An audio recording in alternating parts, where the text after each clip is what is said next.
Well, hats off today to the Smile team. They have just had 28 folk from the Smile families with them at Sandy Home, which is the YMCA's retreat centre over in Studland. They've given them an amazing time and a classic mixture of the bumps and the bruises, which came when you have loads of kids on a beach and pedalos and all sorts of things, but also some real high moments. And it just underlined the brilliant thing about Smile is just giving people that relief from when the burden is really strong on their shoulders. So one example Dale was telling me about of where a lady just heard from about a housing situation which is just going to be really hard for her. Team got on the phone to Carol, thank you Carol, taking the call, and have arranged a meeting with her this week to try and work through the issues and try and give her a way forward. But just that, there's someone else with me in this journey, meant that she could go back, relax, jump in the sea again and feel able to take a moment for herself and her family. So hats off to you all, done an amazing job. Please encourage the team this week. They need a bit of a rest, I think, after all that, but it just underlines what amazing stuff is going on in this Smile Summer programme. Thanks folks, have a good one. Hello everybody, we just had a huge Dobbin military plane that's just flown about 10 foot above the tree line here. It was incredibly loud and everybody was going, what on earth is going on? Anyway, it's quieter now so I can talk to you. This is a well-being day. For me, that's a time to fill up your bucket again, to just breathe again. So if you haven't taken your well-being day recently, then please book that in the diary. And for me, that means getting out into nature, that means getting to a National Trust venue in this case, but a time to think and to sit and to walk and to be quiet and to pray.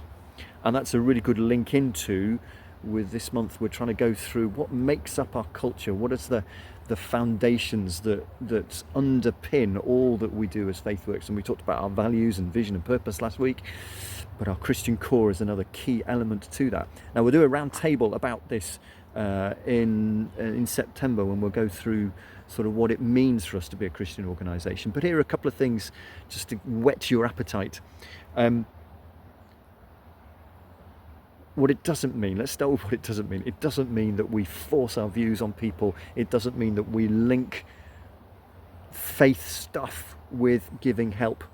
You remember, we have those three things. We want to give practical help, we want to give relational support, and we want to give spiritual hope. What it does mean is that we work with everyone, whether they have faith or not. Actually, that's a really important point to understand. I was listening to a podcast the other day, actually, or reading something which was about the fact that in Greek and Roman times, if you were disabled or deformed in some way, you were out. You were completely out. In fact, a child who was like that would be just left literally outside in the open to die. And the Christians came along and flipped that 180 degrees, so much so that when plague hit, 2nd or 3rd century, I can't remember, actually it was the Christians who stayed behind to look after people who were dying, because they had the hope of heaven. And that continues today. And so we want to work with everybody. If you like, we're Christ-centered in the fact that we follow his 3 commands. Love God with all your heart, soul and mind. So we pray, and because we need help a lot, we pray a lot. Love your neighbour, so we get alongside people and we want them to find help even in their most extreme circumstances, and we'll be with them for as long as it takes. And pass it on. Actually, Jesus talked about the fact that this is good news. We want people to know about this good news, and we want people to have life in all its fullness. So that's why we work with a lot of churches. That's why we want to see churches in our projects, because their primary directive is to tell people about Jesus and to help people who want to follow Jesus to get to know him. And so we link up with them to say, hey, we want people to find spiritual hope. So we'll always be prepared to give a reason for the hope that we have within us, but we do it with gentleness and respect. It's a great verse in the Bible. So what have I been learning in these last couple of days? Well, number one, been listening to a Pete Greig podcast. I love Pete Greig, 24/7 prayer. If you ever come across it, there's a really good podcast. I'll send it to you, which he talks about prayer walking. And actually there's I'm thinking, oh, maybe we should be prayer walking around some of our projects, getting together with local churches, because actually prayer changes things, and we want to see people set free, and we also want to be protected from some of the horrible stuff that can go on.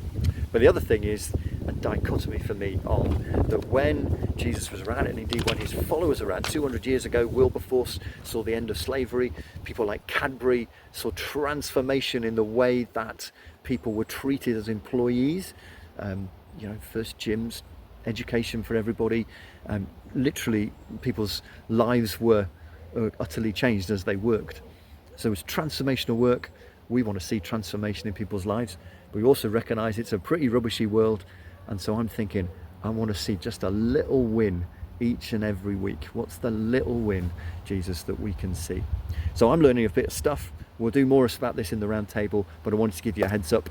Another thing of a core foundation for making up our culture. So have a good week, and we'll talk again.